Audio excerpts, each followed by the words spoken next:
Paul Jones is keeping the sounds of the 60s alive as the Manfreds hit the road once again.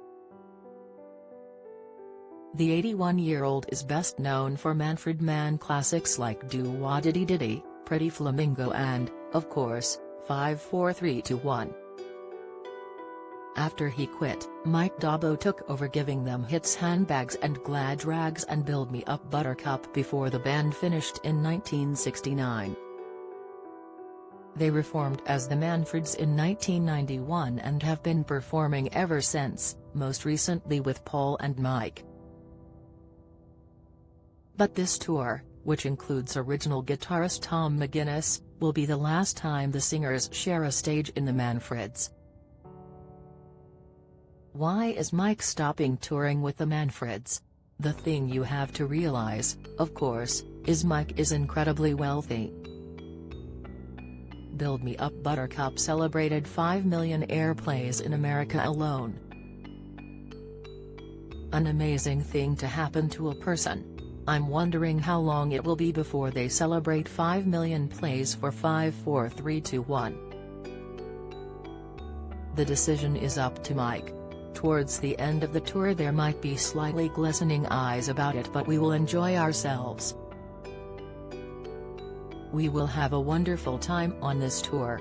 Will you, Tom and the rest of the Manfreds, carry on?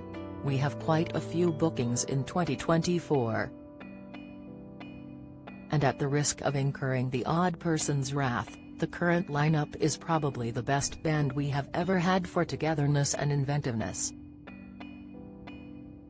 Is it your 60th this year? Given you released debut, why should we not in 1963?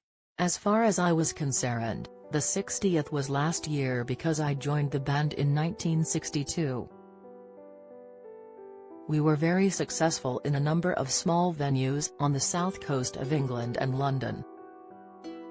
We reported for duty to EMI in 1963 to play them stuff we'd been performing for a year in the clubs. We were still called the Blues Brothers.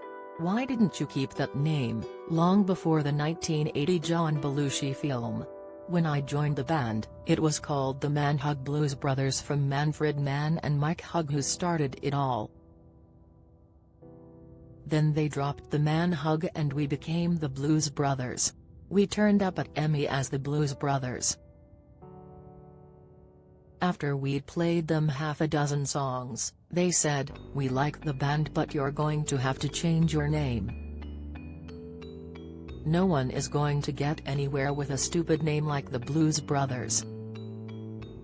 Why didn't you record earlier?" I turned down a band Brian Jones was forming, which became the Rolling Stones.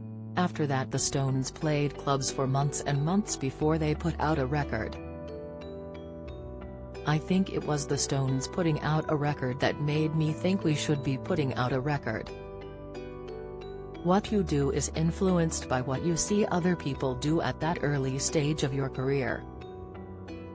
The Stones are releasing new music from a new album. You released albums with a blues band. Fancy recording new Manfred's material? I haven't heard anything yet, but people are claiming it's the best thing they've done in 40 years. I've been feeling guilty for months now because the Manfreds just never seem to find time to book studios and get stuff written. We've been talking about new stuff for so long. Every so often, the blues band would find time to get into a studio, but somehow the Manfreds haven't for a long time. I think it's time. I am going to start writing and get Tom to write some songs. Are you surprised you're celebrating 60 years in music? I tended to see people like Mark Winters and Craig Douglas, who had some success but it didn't last. I thought, that's not going to be me, because my heroes weren't rock and roll people, my heroes were blues and jazz people, and most seemed to be hundreds of years old when they died. Are you looking forward to playing Glasgow, especially as you spent 2 years at school in Scotland at Edinburgh Academy? I do love to play the Royal Concert Hall. It's a tremendous venue and the audiences are always lovely. I'm more nostalgic for Scotland generally and, of course, Edinburgh than anywhere I was born or lived for much longer periods of time. My couple of years in Scotland were absolutely my most enjoyed years and I love to come back all the time. Maximum Rhythm and Blues with the Manfreds comes to Glasgow Royal Concert Hall on October 19. Tickets, myticket.co.uk/artists/the Manfreds.